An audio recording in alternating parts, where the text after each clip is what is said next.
Hello everyone. तो कैसे हो आप सब। आज के इस वीडियो में बात करने वाले हैं क्लास 11 ज्योग्राफी के चैप्टर 2 की, जिसका नाम है पृथ्वी की उत्पत्ति एवं विकास। जो कि काफी इंटरेस्टिंग चैप्टर, जहां पर आपको ये बताया जाएगा कि पृथ्वी की उत्पत्ति हुई कैसे, जहां पर हम रहते हैं, और उसका विकास कैसे हुआ। पृथ्वी एक रहने लायक ग्रह कैसे बन गया, क्योंकि आपको पता है पृथ्वी के अलावा ऐसा कोई भी ग्रह नहीं है जहां पर जीवन पाया जाता है। तो आपको इस चैप्टर को पढ़कर समझ आएगा कि पृथ्वी का विकास कैसे हुआ है। ठीक है भाई। और पृथ्वी की उत्पत्ति के साथ साथ हम ये भी जानने वाले हैं कि जो ब्रह्मांड है, पूरा यूनिवर्स है, ये कैसे बना है। ठीक है भाई। तो काफी इंटरेस्टिंग चैप्टर रहने वाला है, तो वीडियो को एंड तक देखना, क्योंकि वन शॉट वीडियो रहने वाली है। पूरा चैप्टर आपका एक सिंगल वीडियो में कवर हो रहा होगा। बहुत इजी लैंग्वेज में आपको समझाने वाला हूँ। आगे चले।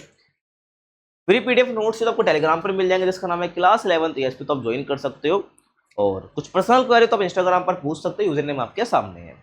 देखो भाई, अगर मैं यहाँ पर इस चैप्टर के इंट्रोडक्शन की बात करूँ, ठीक है, तो यहाँ पर ना दो सिद्धांत की बात करी गई है। एक है आरंभिक सिद्धांत और एक है भाई आधुनिक सिद्धांत। अपनी एनसीईआरटी साथ में लेकर बैठो, एक एक चीज क्लियर हो जाएगी आपको। तो जो आरंभिक सिद्धांत है, जो स्टार्टिंग में बताया गया है, मतलब जो स्टार्टिंग में बताया गया था। आधुनिक मतलब जो मॉडर्न टाइम का है, और आरंभिक मतलब जो हमारे पुराने टाइम में बताया गया है भाई। अब जो आरंभिक सिद्धांत जुड़ा हुआ है ना, वो पृथ्वी की उत्पत्ति को लेकर है, लेकिन जो हमारा आधुनिक सिद्धांत है वो ब्रह्मांड की उत्पत्ति के बारे में बताता है। ये आपको ध्यान होना चाहिए। समझ रहे हो आरंभिक सिद्धांत क्या बताता है और आधुनिक सिद्धांत क्या बताता है। तो पहले हम बात करेंगे आरंभिक सिद्धांत की, जो कि पृथ्वी की उत्पत्ति को दर्शाता है। देखो, अब जो वैज्ञानिक और दार्शनिक है ना, हमेशा ये सोचते रहे कि पृथ्वी कैसे बनी, और इसके लिए तरह तरह की परिकल्पनाएं देते रहे। परिकल्पना समझते हो ना। परिकल्पना का मतलब ये होता है कि ये चीज कैसे हुई, कोई भी इंसिडेंट है, ये कैसे हुआ, बट वो सही है या गलत ये ना पता हो, यानी कोई तर्क हमारे पास ना हो, कोई एविडेंस हमारे पास ना हो, तो उसको हम कहते हैं कोरी कल्पना, यानी कि परिकल्पना। तो बहुत सारे वैज्ञानिक दार्शनिक हमेशा ये सोचते रहते थे, है ना भाई, कि पृथ्वी कैसे बनी, ब्रह्मांड कैसे बना, और बहुत सारी परिकल्पना यहाँ पर दी गई। तो इसी में से एक फेमस परिकल्पना है, जो कि अपनी है निहारिका परिकल्पना, जिसको इंग्लिश में बोलते हैं नेबुलर हाइपोथेसिस। इसके बारे में बात कर लेते हैं, ध्यान से। तो सबसे पहले और सबसे जो लोकप्रिय सिद्धांतों में से एक है ना, वो क्या है भाई, निहारिका परिकल्पना का है, जो कि इमैनुअल कांट ने दी है, जो कि एक जर्मन दार्शनिक है। इमैनुअल कांट कौन है भाई, ये हैं जिन्होंने निहारिका परिकल्पना दी। लेकिन इनकी जो निहारिका परिकल्पना थी ना, इसमें कुछ कमी थी, तो इसमें थोड़ा बदलाव कर दिया गया। इस निहारिका परिकल्पना में थोड़ा बदलाव कर दिया गया। किसने करा? लाप्लास ने करा। कब करा भाई? 1796 में। इसको बदल दिया, संशोधित मतलब होता है बदल दिया। अब आपके मन में सवाल आ रहा होगा कि निहारिका परिकल्पना तो आप कह रहे हो, लेकिन ये निहारिका का मतलब क्या है? टेंशन मत लो भाई, अभी आगे हम चल रहे हैं ना चैप्टर में, हम समझ आ जाएगा। तो लाप्लास ने इसको बदल दिया, किसको? निहारिका परिकल्पना के विचार को, जो कि इमैनुअल कांट ने दिया था। देखो भाई, अब मुख्य विचार क्या है जो लाप्लास ने यहाँ पर चेंज करा? तो यहाँ पर मेनली बात यहाँ पर इसने क्या करी, तो उसने ये बोला कि सूर्य के चारों ओर गैस और धूल का घूमता हुआ बादल था। सूरज था, उसके चारों ओर क्या घूमता हुआ बादल था। तो ये किससे बना हुआ था? गैस और धूल कण से बना हुआ था। धीरे धीरे क्या होता है, ये बादल जो है ठंडा होने लग जाता है। घूमता हुआ बादल है, धीरे धीरे ये बादल जो है ठंडा होने लग जाता है, और ठंडा हो गया और क्या हो गया भाई? सघन हो गया। सघन समझते हो ना, एक होती है गर्म चीज अपने पास, एक होती है गर्म चीज और एक होती है ठंडी चीज। ठीक है भाई। तो गर्म चीज क्या होती है? सघन नहीं होती है। सघन ना होने का मतलब आप समझ रहे हो कि उसके जो कण है ना उस चीज के, वो बहुत दूर दूर है। जैसे कि उबलता हुआ पानी और एक ठंडा पानी, तो ठंडा पानी ज्यादा सघन होगा, ज्यादा हैवी होगा गर्म पानी के मुकाबले। आप ये समझ सकते हो। तो जैसे जैसे बादल ठंडा हुआ ना, जो घूमता हुआ बादल था, ये क्या हो गया? ये सघन हो गया। ठीक है भाई। और इसी से क्या बने भाई? ग्रह बने, जिसमें पृथ्वी भी शामिल है। तो यहाँ पर इन्होंने क्या बोला? यही क्या है? यही निहारिका परिकल्पना है। और निहारिका यहाँ पर है क्या भाई? जो ये घूमता हुआ बादल आप देख रहे हो ना, इसी को यहाँ पर निहारिका बोला गया। ये आपको पता होना चाहिए। आगे चले। अब निहारिका परिकल्पना जो दी किसने? लाप्लास ने संशोधित कर दी थी। इसको भी और बदल दिया गया 1950 में। किसने बदला? ध्यान सुनना। तो ओटो शिमिट जो कि रूस के थे, और ऐसे ही कार्ल वाइजास्कर जो कि जर्मनी से थे, तो इन्होंने भी क्या कर दिया? चेंज कर दिया। और जो लाप्लास ने दिया था, देखो ध्यान सुनना, क्या बदलाव करा? तो इन्होंने बोला कि भाई सूर्य के चारों ओर एक सौर निहारिका है। ये सूर्य है, उसके चारों ओर क्या है? ये सौर निहारिका है। और मुख्य रूप से हाइड्रोजन और हीलियम, और इसमें साथ में धूलकण भी है। तो जो ये निहारिका है ना, जिसको सौर निहारिका बोला जा रहा है, जो कि सूरज के चारों ओर है, तो उसमें क्या है भाई, इसमें अपनी हाइड्रोजन और हीलियम गैस है और साथ में धूल कण भी है। जो लाप्लेस ने बताया था उसने बोला भाई गैस है और धूल कण है, उसने ना ये बताया कि भाई हाइड्रोजन है, हीलियम गैस है, कौन सी गैस है, बस उसने ये बोल दिया था गैसें है। तो यहाँ पर सौर निहारिका है जहाँ पर धूल कण भी है और हाइड्रोजन हीलियम भी है। समझ रहे हो? आगे चलो भाई। अब होता क्या है ना, उसमें जो धूल कण के जो कण है ना, ये आप देख रहे हो, ये सब धूल कण है, ये सब धूल कण आपको दिख रहा होगा स्क्रीन पर। तो इन कणों में क्या होता है, टकराव होता है और घर्षण से चपटी तस्तरी की आकृति का बादल बन जाता है। तो भाई ये जो कण है ना, आपस में ये इनमें टकराव होता है ना, आपस में घर्षण। घर्षण कब होता है, जब दो चीज आपस में कांटेक्ट में आती है तो घर्षण उत्पन्न होता है। इससे क्या होता है, चपटी तस्तरी बन जाती है। आप देख पा रहे होगे क्या बनी है, तस्तरी बन गई है। अगर मैं इसको वापस इरेज करूं, जहां पर मैं कर रहा हूं सर्कल, ये क्या देखो तस्तरी बन गई है पूरी। तस्तरी ऐसा निर्माण हुआ जो कि यहाँ पर उन्होंने बताया। तो तस्तरी के आकार का एक बादल बना। और ग्रह कैसे बने, अभिवृद्धि से बने। अभिवृद्धि आप समझते हो, जो ये छोटे छोटे कण है ना, ये छोटे छोटे कण ये आपस में जुड़े, थोड़े से बड़े हुए, फिर ये छोटे छोटे कण आपस में मिलके और बड़े हुए और आपस में और जुड़कर ये एक बड़ा ग्रह बने। ठीक है, यहाँ पर ये बताया गया है। और आपके चैप्टर में आगे बताया गया कि भाई ग्रह कैसे बने, तो उसकी टेंशन मत लो, और डिटेल में इस चीज को बताया गया है।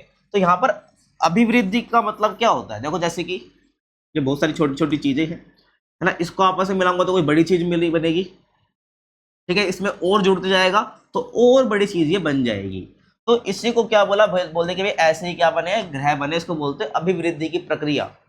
ठीक है, ये ध्यान रखना है। तो अभिवृद्धि की प्रक्रिया से क्या हुआ, छोटे छोटे कण आपस में जुड़ते गए और बड़े पिंड बने, और ये बड़े पिंड क्या है, ये ग्रह बने।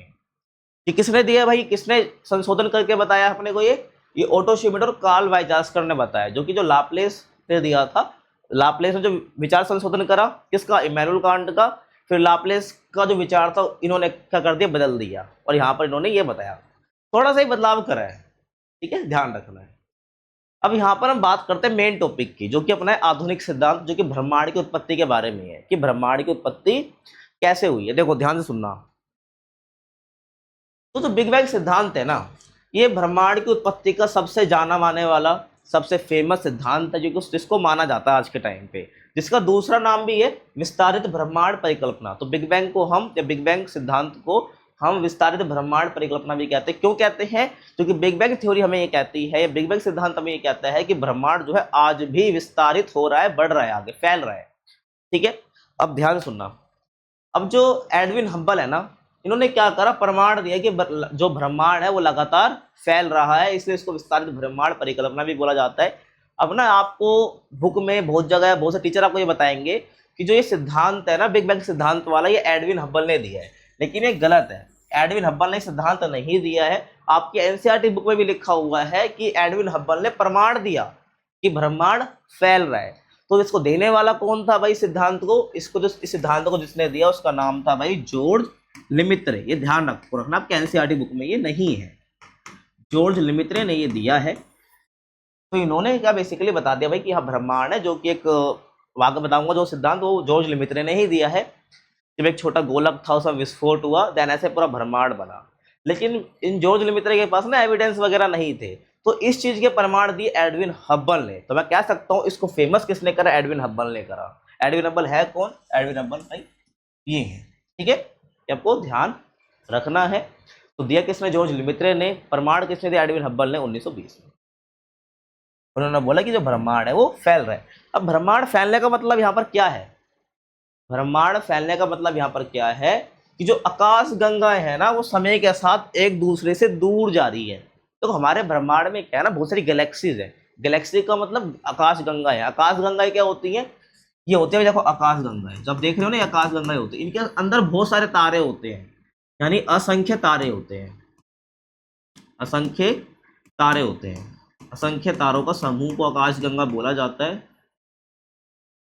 ठीक है, तो क्या बोला जाता है, आकाश गंगा बोला जाता है समूह को। ठीक है, तो ये आकाश गंगा है। तो ये आकाश और पूरे ब्रह्मांड में आकाश गंगा देखने को मिलती है।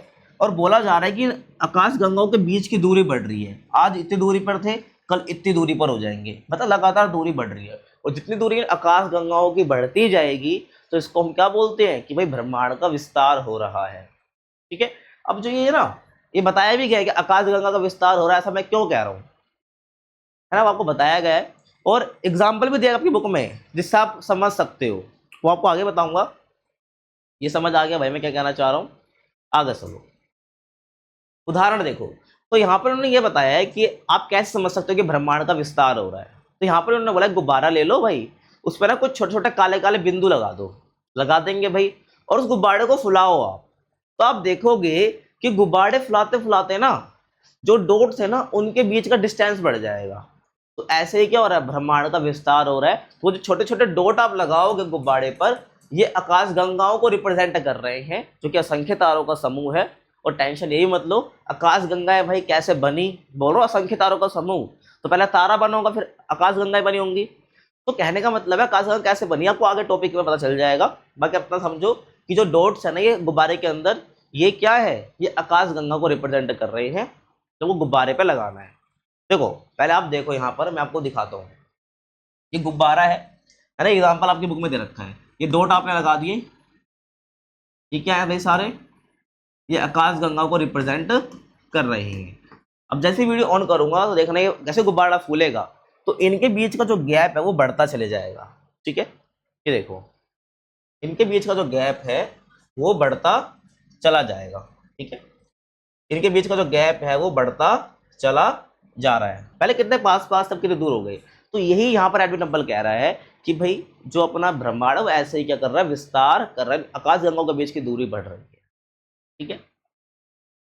अब यहाँ पर ना कुछ लिमिटेशन ही बताता है एग्जाम्पल को लेकर, क्या बताता है पहले उसको समझो। तो ये बोलता है कि गुब्बारे का जो उदाहरण है ना वो आंशिक रूप से सही है, आंशिक रूप से मतलब कुछ हद तक ठीक है, क्यों, क्योंकि गुब्बारे में जो बिंदु है ना, जो हमने डॉट लगा रखे हैं, ऐसे बिंदु लगाए हैं, ये भी तो बड़े होते जाते हैं, बिंदुओं के बीच की दूरी बढ़ रही है वो ठीक है, लेकिन जो गोले आपने बनाए हैं, जो बिंदु बनाए वो भी तो बड़े हो रहे हैं, लेकिन आकाश गंगा ऐसे बड़ी नहीं हो रही है, केवल उनके बीच की दूरी बढ़ रही है, दो तीन जितनी भी आकाश गंगाएं हैं, ऐसे बहुत सारी गैलेक्सीज है, गिनती नहीं है उनकी, ठीक है, तो उनके बीच की दूरियां बढ़ रही है, लेकिन आकाश गंगा आपस में नहीं बढ़ रही है। जो कि गुब्बारे में जो ये गोला हमने लगाया था ये भी तो फुलाते फुलाते बड़ा हो रहा है, तो ये इसकी लिमिटेशन है, ये ध्यान रखना है, ठीक है।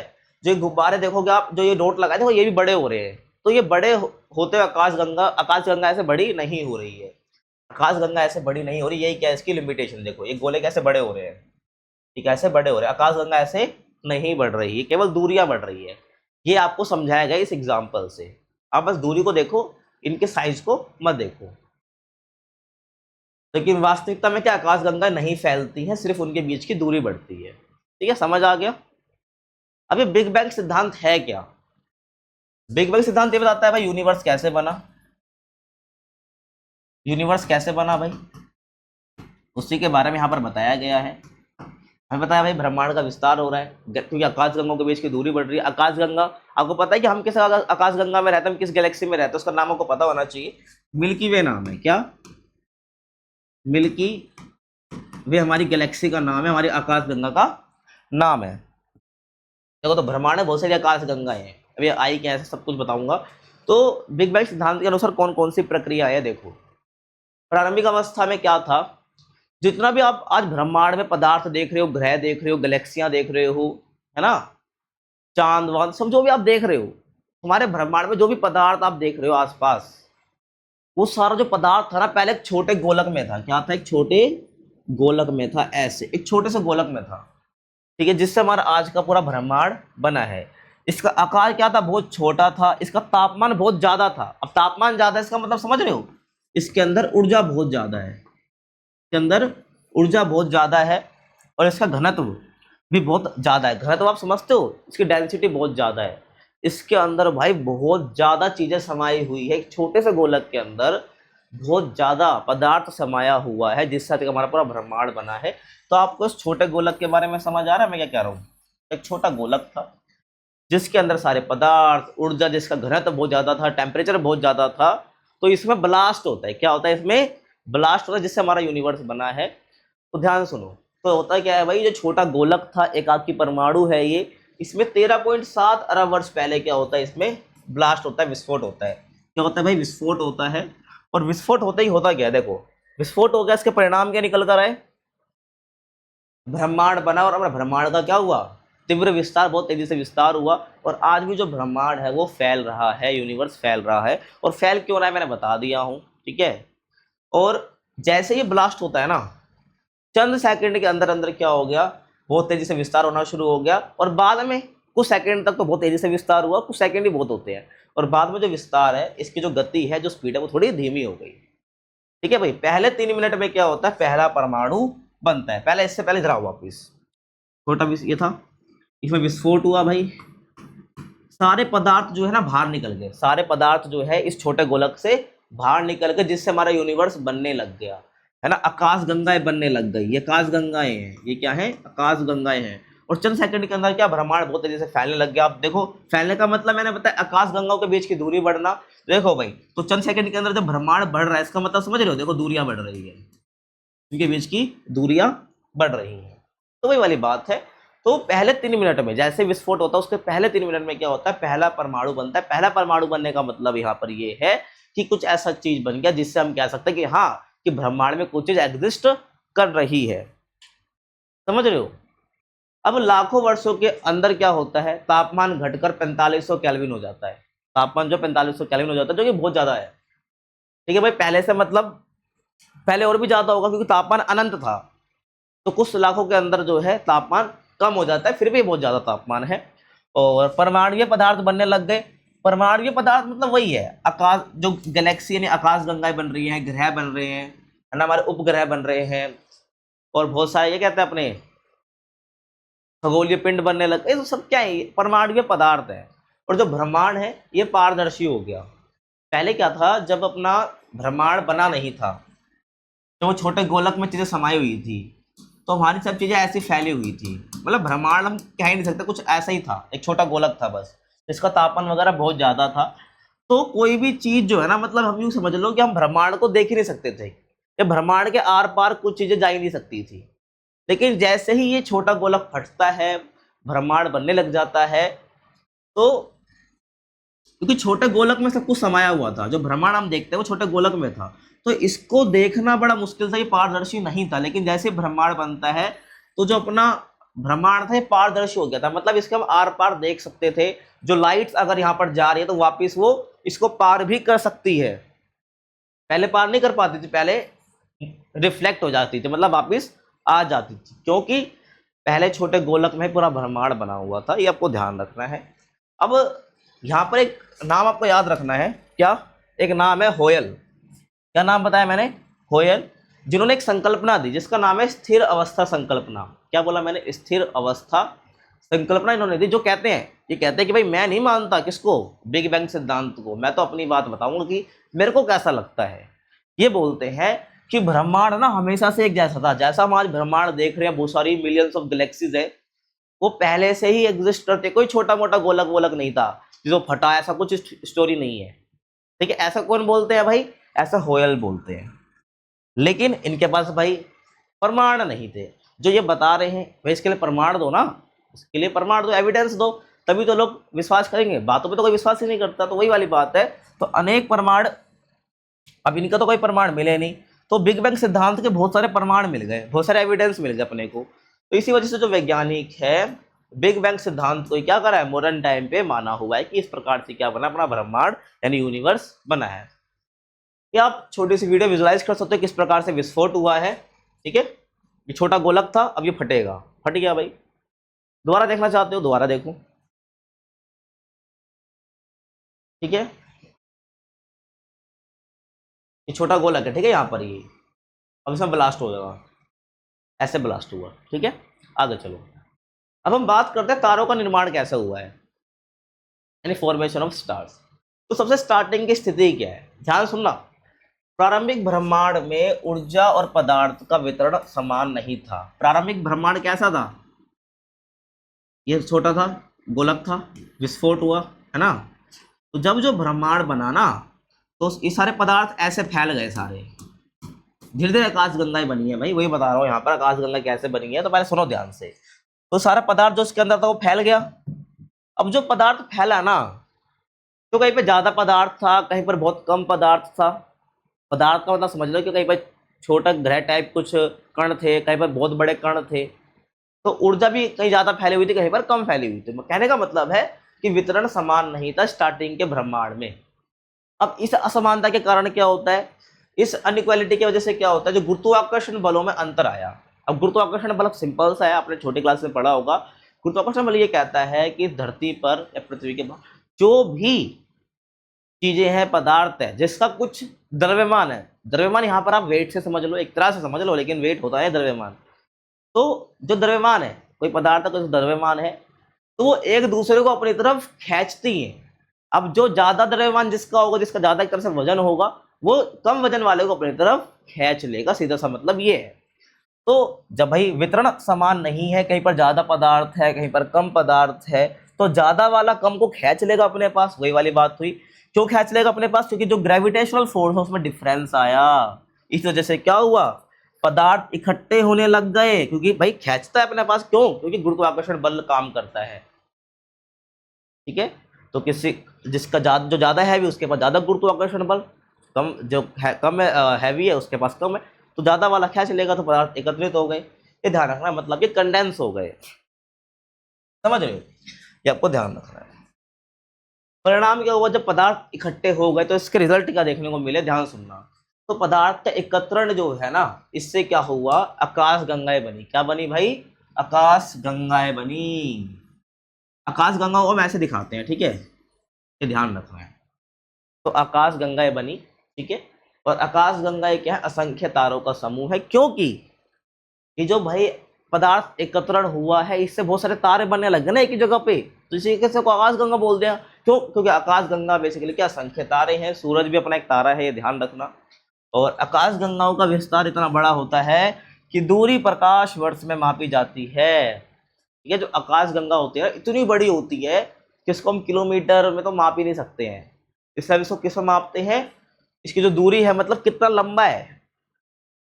ठीक है, कि आकाश गंगा जो है कितनी बड़ी है, उसको हम कैसे मेजर करते हैं, प्रकाश वर्ष में मेजर करते हैं, लाइट ईयर में। वो लाइट ईयर होता है कि भी आगे चलेंगे, टॉपिक दे रखा है आपकी बुक के अंदर।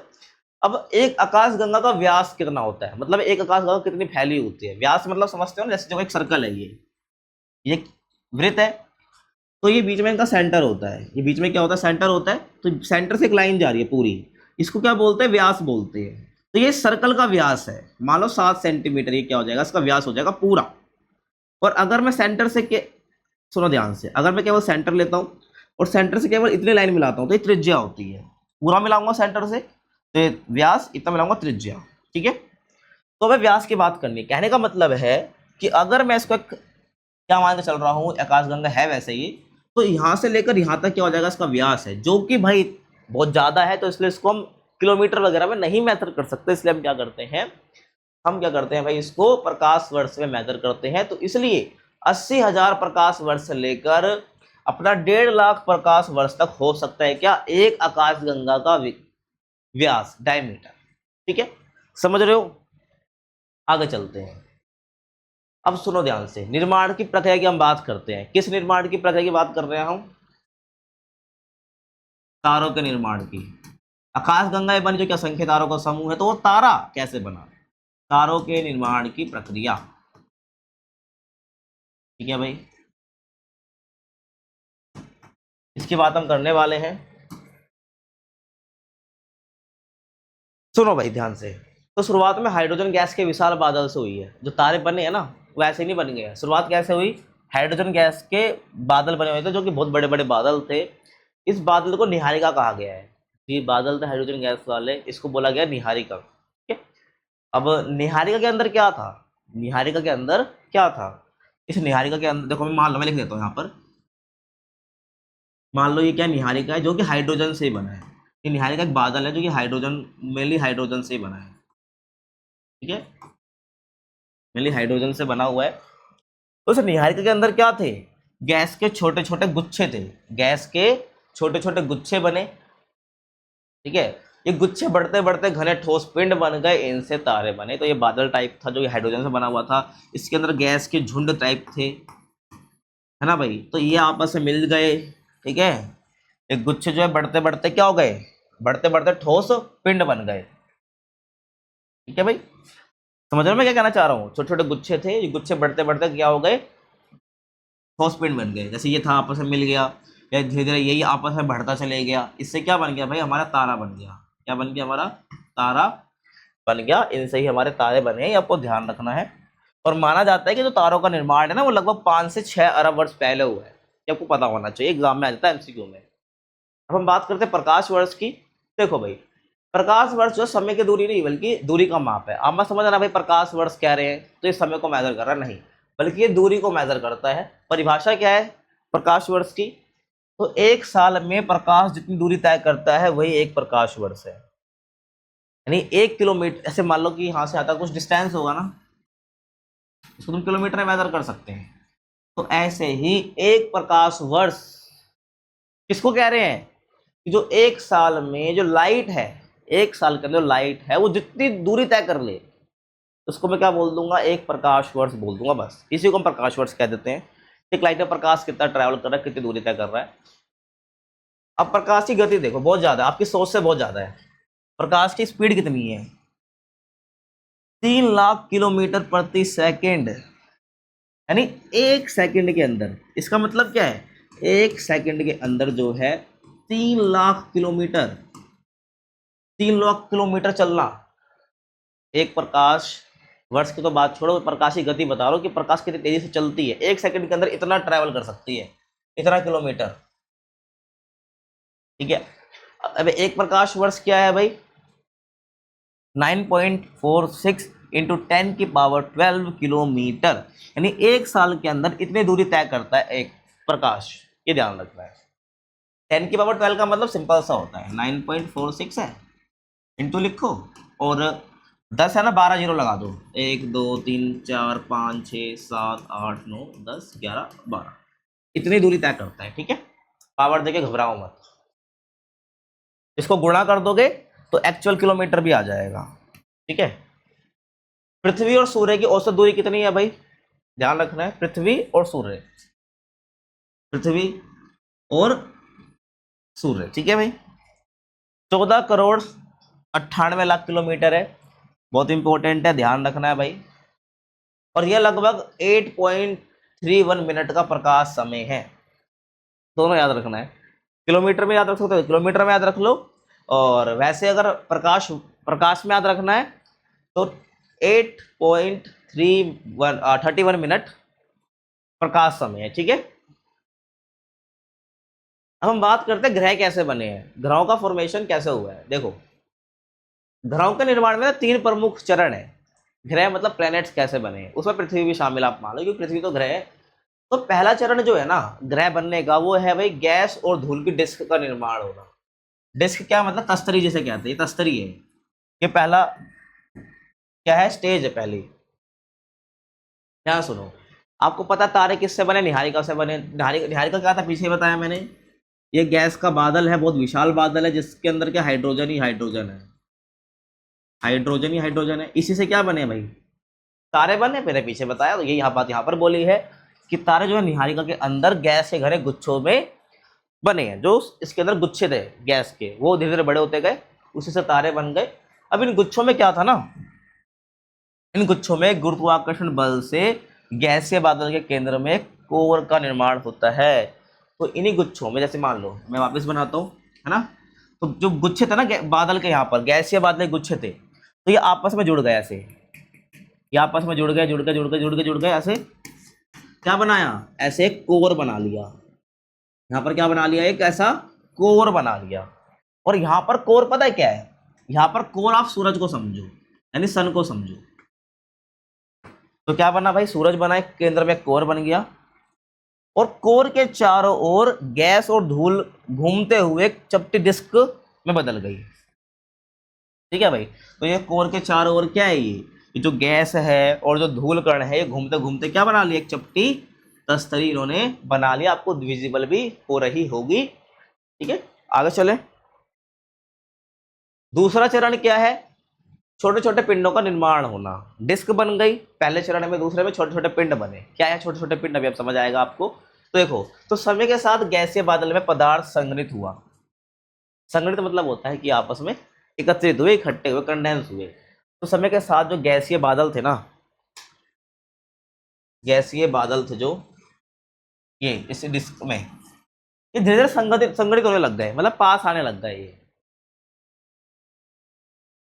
और जो ये गैस में जो पदार्थ जो बादल में जो पदार्थ थे, गैस के जो बादल में पदार्थ थे ना, ये आपस में इकट्ठे हुए और ये जो पदार्थ थे छोटे छोटे गोलों के रूप में विकसित हुए। बीच में कोरी है, डिस्क थी, उसमें जो पदार्थ थे वो आपस में छोटे छोटे पिंडों में क्या हो गए, कन्वर्ट हो गए। छोटे छोटे पिंडों में क्या हो गए भाई, कन्वर्ट हो गए। और कन्वर्ट होने का मतलब सिंपल सा है, वो गुरुत्वाकर्षण बल की वजह से ही पास में आए। सिंपल सा मतलब आप पीछे बता दिया आपको। और ये छोटे गोले हैं ना, ये छोटे छोटे गोले बने इसी तस्तरी में जो पदार्थ थे, ये छोटे छोटे गोले भी आपस में क्या चिपक गए और बड़े बड़े क्या बना लिए, पिंड बना लिए। इसको बोलते अभिवृद्धि की प्रक्रिया, मैंने स्टार्टिंग में आपको बताई थी। और इसी प्रक्रिया में क्या होता है, टकराव होता है, आपस में टकराते हैं और गुरुत्वाकर्षण बल से क्या होता है, ये आपस में जुड़ते चले गए। छोटे छोटे पिंड आपस में जुड़ते चले गए। छोटे छोटे पिंड जो है ये आपस में जो बने हुए हैं, पूरे फैले हुए हैं ऐसे, पूरे फैले हुए हैं ऐसे, है ना। ये क्या करे, आपस में ये ऐसे आपस में जुड़ गए, आपस में जुड़ गए, ऐसे जुड़ते चले गए।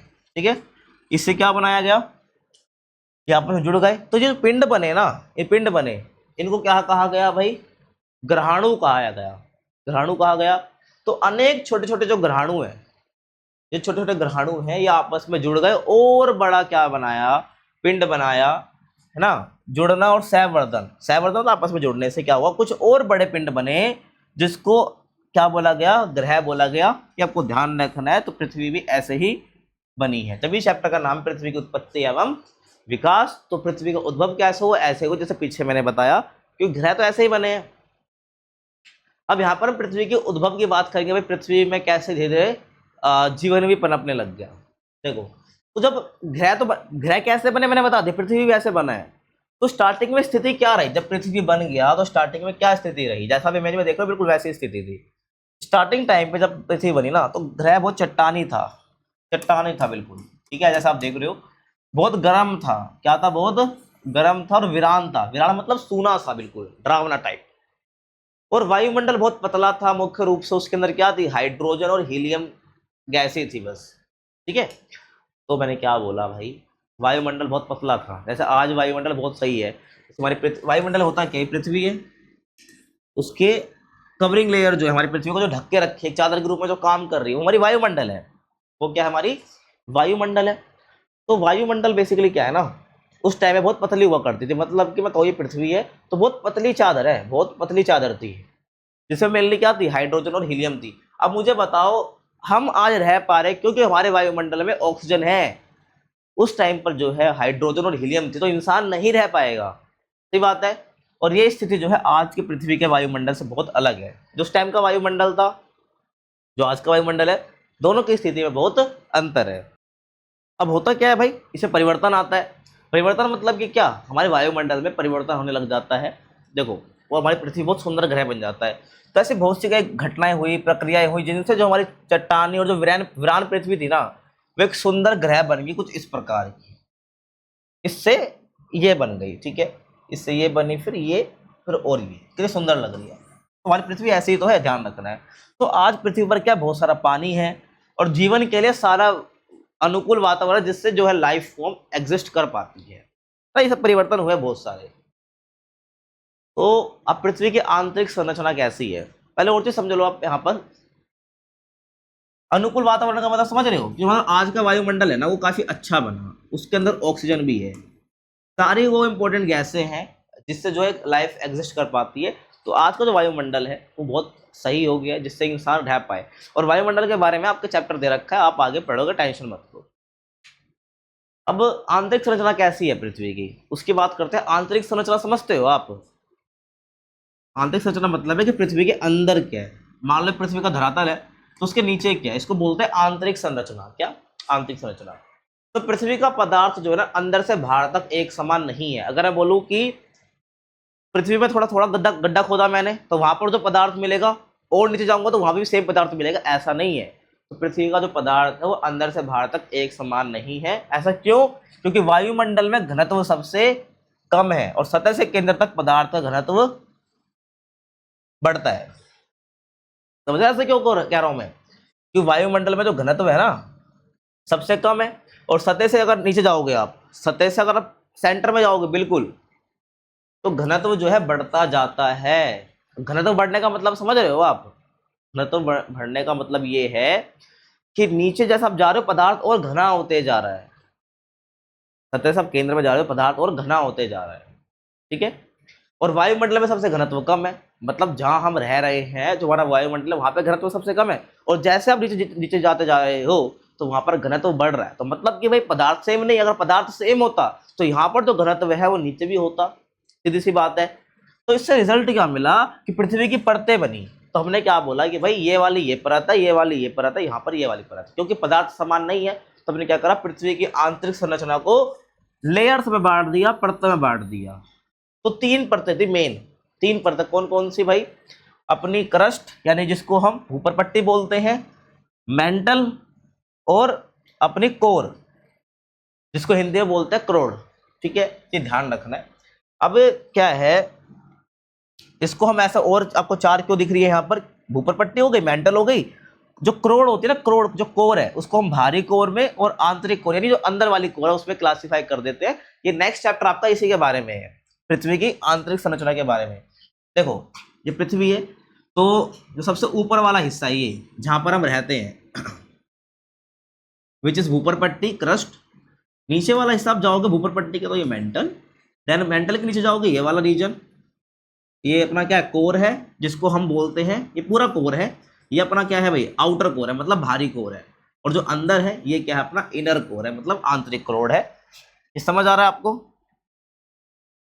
अब हम बात करते हैं स्थल मंडल कैसे बना। स्थल मंडल समझते हो ना, लिथोस्फीयर, जहां पर हम खड़े हैं, चल पा रहे हैं, ये तो नहीं कि हम चल रहे हाँ पानी आ गया हमसे और नीचे हम डूब गए, नहीं ना, बिल्कुल हार्ड सरफेस है जिसको बोलते हैं स्थल मंडल। ये कैसे बना ये, इसके पीछे भी इंटरेस्टिंग स्टोरी है, कहानी है, कंसेप्ट है, तो आपको पता होना चाहिए। देखो तो ग्रहाणु और खगोलीय पिंड की संरचना ये बहुत जरूरी है समझना।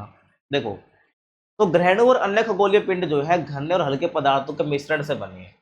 ग्रहणु मतलब क्या, जिससे हमारे ग्रह बने हैं भाई वो, और जो खगोलीय पिंड है, खगोलीय पिंड क्या होते हैं भाई, देख रहे हो खगोलीय पिंड होते हैं जो कि हमारे अंतरिक्ष में घूमते रहते हैं। ये तो ये जो है ना कैसे बने हैं, ये बने हैं भाई घने और हल्के पदार्थ, तो इनमें घने पदार्थ भी हल्के पदार्थ भी है, ये मिक्स से बने हैं।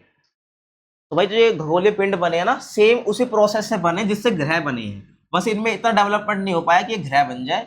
और कुछ ग्रहणु क्या हो गए, वो कुछ खगोलीय पिंड कुछ जो ये क्या कहते हैं ग्रहणु थे ग्रह बन गए, और कुछ खगोलीय पिंड बन के रह गए, वही वाली बात है।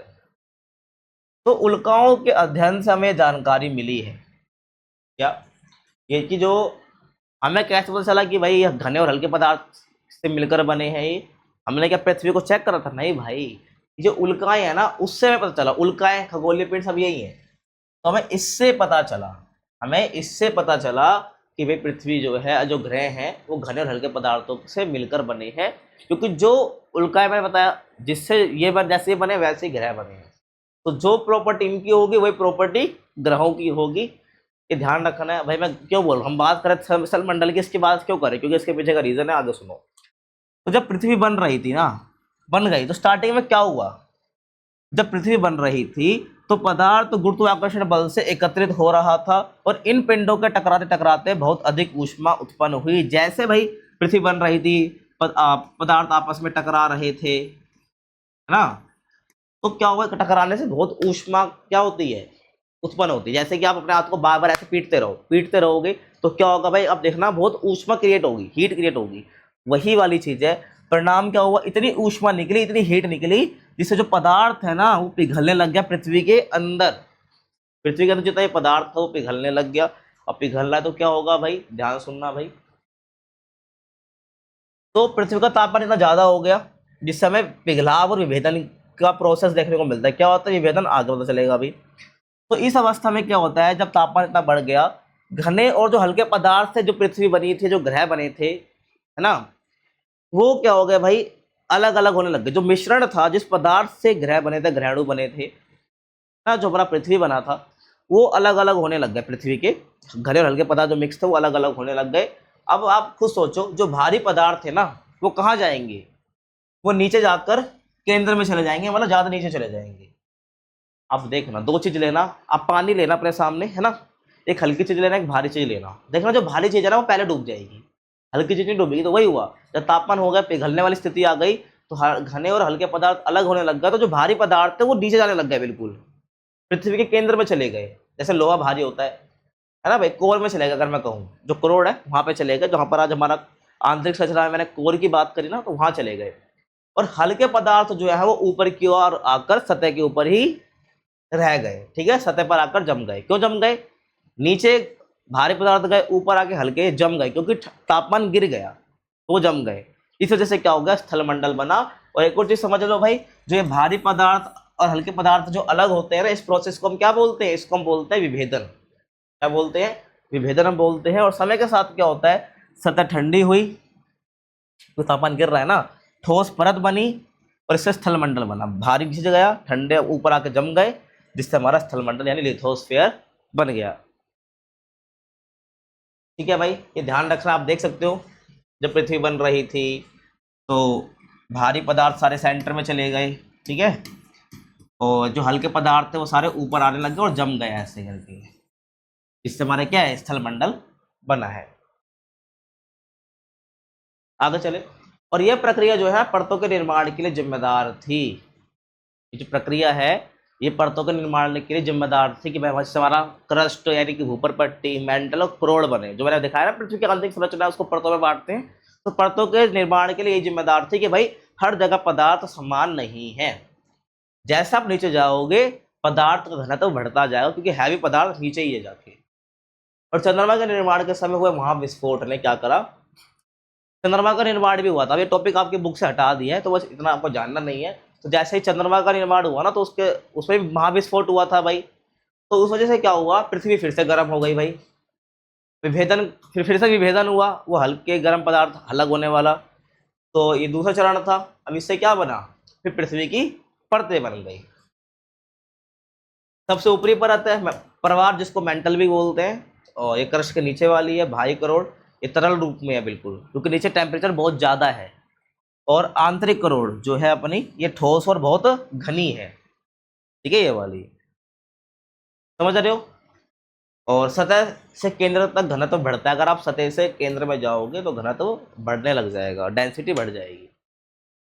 आगे हम बात करते हैं वायुमंडल और जलमंडल का विकास कैसे हुआ। वायुमंडल हम जो देखते हैं अपने आसमान वगैरह में, हम ऑक्सीजन ले पाते हैं, है ना, CO2 वायुमंडल में जाती है, इसमें भी वायुमंडल का पार्ट है, यानी वायु है जहाँ पर, और जलमंडल जहाँ पर जल है। तो उनका विकास कैसे हुआ, ध्यान सुनो भाई। तो जो आज का वायुमंडल है ना, उसमें मेन चीज क्या है? मेन गैस कौन कौन सी है? नाइट्रोजन है जो सबसे ज्यादा है, और ऑक्सीजन है। ठीक है, मुझे बताना कि नाइट्रोजन और ऑक्सीजन जो है कितनी है हमारे आज के वायुमंडल में। इतना बता दिया, नाइट्रोजन सबसे ज्यादा है, फिर अपनी आती है ऑक्सीजन सबसे ज्यादा नंबर पे, ठीक है। तो देखो, पहली अवस्था में क्या हुआ? वायुमंडल, प्रारंभिक वायुमंडल का नाश हो गया। पृथ्वी में जो स्टार्टिंग वायुमंडल था, जो पतला वायुमंडल था, उसका नाश हो गया। कैसे हुआ? शुरुआती वायुमंडल में क्या था? हाइड्रोजन और हीलियम गैस थी, और सौर पवन से क्या हुआ? ये गैसें अंतरिक्ष में उड़ गई, ठीक है भाई। सूरज, पृथ्वी, तो भाई इसकी हीट तो आ ही रही है, सूरज की आ रही है। तो हीलियम और जो हाइड्रोजन गैस थी ना, वो पूरी पृथ्वी से क्या हो गई? उड़ गई, ठीक है भाई, अंतरिक्ष में। और ये केवल पृथ्वी पर ही नहीं हुआ, बल्कि सभी पार्थिव ग्रहों पर हुआ। ये केवल हमें पृथ्वी पर ही देखने को नहीं मिला कि वो जितनी गैसेस थी उसको उड़ा के ले गई, बल्कि ये क्या है? सभी पार्थिव ग्रहों पर हुआ। पार्थिव ग्रह क्या होते हैं? दो तरह के ग्रह होते हैं, ये सूरज है, ये पृथ्वी है। इससे पहले भी दो ग्रह और हैं, ध्यान रख लेना। ये पृथ्वी है, इसके बाद भी एक और ग्रह हैं, टोटल 8 ग्रह हैं, ठीक है। जो नौवां प्लेनेट था, पहले प्लूटो हुआ करता था, उसको हटा दिया कैटेगरी से। तो जो पास के ग्रह है ना, उनको बोला जाता है पार्थिव ग्रह, और जो दूर के ग्रह हैं उनको बोला, जो सूरज से दूर के ग्रह हैं उनको बोला जाता है जोवियन ग्रह। तो जो ये गैस उड़ने वाला सीन है ना, ये सारे पार्थिव ग्रहों पर देखने को मिला। बस अंतर इतना है, यहाँ पर थोड़ा ज्यादा देखने को मिला, हो ज्यादा, यहाँ पर थोड़ा कम ज्यादा, और यहाँ पर थोड़ा कम देखने को मिला, बट हुआ, समझ रहे हो। आगे चलो, कुछ इस प्रकार से आप देख सकते हो भाई, सौर पवन के कारण जो गैसेस थी वायुमंडल की, स्टार्टिंग है वायुमंडल की, वो उड़ गई अंतरिक्ष में। फिर हुआ क्या? दूसरी अवस्था में क्या हुआ? गैसों का निर्गमन हुआ। मतलब कि पृथ्वी के ठंडा होने विभेदन के दौरान अंदर से गैसें और जलवाष्प बाहर निकली। तो पृथ्वी ठंडा हो रही है, गर्म हो रही है, तो नीचे से क्या निकली भाई? गैस से जलवाष्प निकले बाहर, इसी प्रक्रिया को हम क्या कहते हैं, गैस उत्सर्जन कहते हैं, ध्यान रखना भाई। और इन गैसों में क्या था भाई, जलवाष्प थे, नाइट्रोजन थी, CO2 थी, मीथेन थी, अमोनिया थी। और लेकिन जो ऑक्सीजन थी ना भाई, स्वतंत्र ऑक्सीजन, वो बहुत कम थी। और फिर और ज्वालामुखी विस्फोट भी बहुत हो रहा था उस टाइम पे। तो ज्वालामुखी विस्फोट से जो है ना वायुमंडल में जलवाष्प बढ़ता, क्योंकि ज्वालामुखी में से होता क्या है, वो अंदर की चीजें ही तो बाहर निकालता है। तो ज्वालामुखी विस्फोट से वायुमंडल में जलवाष्प बढ़ता गया और धीरे धीरे क्या हो गया भाई, जलवाष्प आपस में मिलने लग गए। बारिश होने के लिए बादल बनना जरूरी है, और बादल बनने के लिए जलवाष्प का साथ आना जरूरी है। जलवाष्प क्या होता है भाई, पानी की बूंदें होती हैं, तो साथ आई, बादल बने और फिर बारिश शुरू हो गई। ठीक है, ऐसे क्या हुआ, धीरे धीरे लाइफ भी बढ़ने लग गई और लाइफ ग्रो होने लग गई अर्थ पर, और जलमंडल वायुमंडल का विकास हो रहा है। इसलिए तीसरी अवस्था में क्या हो गया, वायुमंडल में बदलाव आ गया। तो बाद में जीवन के विकास और प्रकाश संश्लेषण से क्या हुआ, ऑक्सीजन की मात्रा बढ़ी। आपको पता है प्लांट क्या करता है भाई, CO2 वगैरह सब निकली ना धरती से अंदर से, तो हुआ क्या, यहाँ पर प्रकाश संश्लेषण होने लग गया, क्योंकि यहाँ पर क्या कहते हैं, CO2 है, CO2 तो मिल ही गई थी। और प्लांट को क्या चाहिए होती है भाई, सूरज की किरणें चाहिए होती है, मिट्टी चाहिए होता है, पानी चाहिए होता है, वो सब मिल ही गया था। और CO2 मिल ही गया, और सूरज तो मिली, सूरज की किरणें तो मिल ही गई। तो बस क्या हुआ, प्लांट ने क्या करा, फोटोसिंथेसिस करा, मतलब कि प्रकाश संश्लेषण करा, जिससे क्या हुआ, प्लांट ने अपना खाना बना लिया। प्लांट ने खाना बना लिया, और खाना बना लिया तो वो क्या करते हैं, ऑक्सीजन को रिलीज करते हैं। प्लांट को खाना बनाने के लिए CO2 चाहिए होता है, और खाना बनाने के बाद जो उनका वेस्ट होता है ना, वो O2 होता है, तो O2 वो एनवायरनमेंट में छोड़ देते हैं। तो अब क्या हुआ, पहले मैंने बताया था एनवायरनमेंट में जो थी, जब बाकी सारी गैस निकली तो ऑक्सीजन बहुत कम निकली थी, लेकिन अब क्या हुआ, प्रकाश संश्लेषण होने लग गया, तो इससे क्या हुआ, O2 बहुत ज्यादा बाहर निकलने लग गए, जिससे जो है ऑक्सीजन की मात्रा पृथ्वी पर बढ़ गई, है ना। और लगभग 250-300 करोड़ वर्ष पहले ये प्रक्रिया शुरू हुई थी और लगातार चलती गई। और पहले क्या है, जीवन जो है महासागरों तक सीमित रहा। जो सबसे पहले लाइफ फॉर्म आई वो कहाँ, पानी में जन्मी। और समय के साथ जो है महासागर ऑक्सीजन से संतृप्त हो गए, मतलब कि जो ऑक्सीजन है ना वो महासागर में मिलने लग गया। इसलिए धीरे धीरे जो है लाइफ फॉर्म महासागरों में जन्म लेने लग गई, और 200 करोड़ वर्ष पहले वायुमंडल ऑक्सीजन से भर गया, और आज हम देख ही रहे हैं। अब जलमंडल का विकास कैसे हो गया भाई, इसको भी देख लो। तो स्टार्टिंग में वायुमंडल में जलवाष्प बहुत अधिक मात्रा में था, मैंने बताया नीचे से निकला तो जलवाष्प भी था, CO2 मीथेन अमोनिया सब थे, लेकिन ऑक्सीजन कम थी। तो ऑक्सीजन कैसा है, मैंने बता दिया भाई, प्लांट बने, क्योंकि प्लांट के लिए हर एक कंडीशन थी, उन्होंने खाना बनाया, ऑक्सीजन निकला, है ना, लाइफ फॉर्म बनने लगे, क्योंकि महासागरों में ऑक्सीजन मिल गया, तो धीरे धीरे लाइफ बनने लग गई। लेकिन वो महासागर कैसे बना, मतलब वो जलमंडल कैसे बना, तो वायुमंडल में जलवाष्प बहुत अधिक मात्रा में था, और ठंडा होने पर जलवाष्प संघनित होकर बारिश बनी। भाई अब बारिश हो गई तो क्या होगा, पृथ्वी की सतह पर जो जल भराव हुआ, जो छोटे छोटे गड्ढे थे, है ना, वहां पर बारिश होने से क्या हुआ, जल भराव होने लग गया, और धीरे धीरे जलवायु और वर्षा ने महासागर बना दिया भाई। धीरे धीरे ये गड्ढे थे, जो बड़े बड़े गड्ढे बनते गए, वहां पर धीरे धीरे ये महासागर बन गए। और समय क्या है, पृथ्वी के बनने के लगभग 50 करोड़ वर्ष बाद जो है महासागर बने, पृथ्वी बन गई 50 करोड़ वर्ष बाद महासागर बने हैं, इसलिए महासागर लगभग 400 करोड़ वर्ष पुराने हैं। अब हम बात करते हैं जीवन की उत्पत्ति कैसे हुई। ध्यान सुनना, पृथ्वी की उत्पत्ति का जो अंतिम चरण है ना, वो क्या है, जीवन का उद्भव और विकास। हमने ये तो पढ़ा पृथ्वी की उत्पत्ति और विकास कैसे हुआ, तो पृथ्वी की उत्पत्ति हमने देखी, विकास का अंतिम चरण क्या है, कि भाई जीवन जीवन कैसे पनपा और उसका विकास कैसे हुआ। तो जो स्टार्टिंग का वायुमंडल था वो जीवन के लिए बिल्कुल भी सही नहीं था, अनुकूल नहीं था। ठीक है, तो आधुनिक वैज्ञानिक दृष्टिकोण जो आज के वैज्ञानिक है वो क्या कहते हैं, कि जीवन की जो उत्पत्ति हुई है ना, वो एक रासायनिक प्रक्रिया से हुई, केमिकल रिएक्शन से हुई है। कैसे, पहले बने जटिल जैविक अणु, सबसे पहले क्या बने, जटिल जैविक अणु, जो कि लाइफ फॉर्म को क्या कर रहे हैं, विकसित करने की कोशिश कर रहे हैं। इन अणुओं का आपस में जुड़कर संगठन हुआ, जो ये अणु थे जिनमें लाइफ की कुछ एग्जिस्टेंस थी, आपस में जुड़ते चले गए, और ठीक है, और ये ऐसे बने कि अपने आप को दोहराने में सक्षम थे, मतलब जो जैविक अणु बार बार आपस में मिल रहे हैं, तो ये ऐसी प्रक्रिया थी जो आपस में अपने आप को बार बार दोहराने के में काबिल थे, मतलब वापस जुड़े। अभी जो ये बना ना, ये आपस में और आपस में जुड़ेंगे, तो ऐसे क्या है, जैविक अणु क्रिएट होते रहेंगे, इसको बोला गया रासायनिक प्रक्रिया। ठीक है, और इन अणुओं ने क्या करा, निर्जीव पदार्थों को जीवित रूप में परिवर्तित करा। जो ये जैविक अणु थे, इन्होंने क्या करा, निर्जीव पदार्थ जो थे, जिनके अंदर जान नहीं थी, उनको जीवित कर दिया, है ना। और बस यही अपना इसी को क्या बोलते हैं कि जीवन की उत्पत्ति हुई और ऐसे धीरे धीरे विकास हो गया। अब ऐसा मैं क्यों कह रहा हूँ भाई, हमें क्या सपने आ रहे कि भाई, या वैज्ञानिकों को सपने आ रहे वो ऐसी कहानी बना रहे? नहीं, ऐसा वो इसलिए कह रहे हैं क्योंकि हमें प्राचीन जीवन के प्रमाण मिलते हैं, उसी हिसाब से क्या करा है हमने, ऐसे कंक्लूजन ड्रॉ करे हैं। तो विभिन्न स्थानों की चट्टानों में ना हमें जीवाश्म देखने को मिले हैं।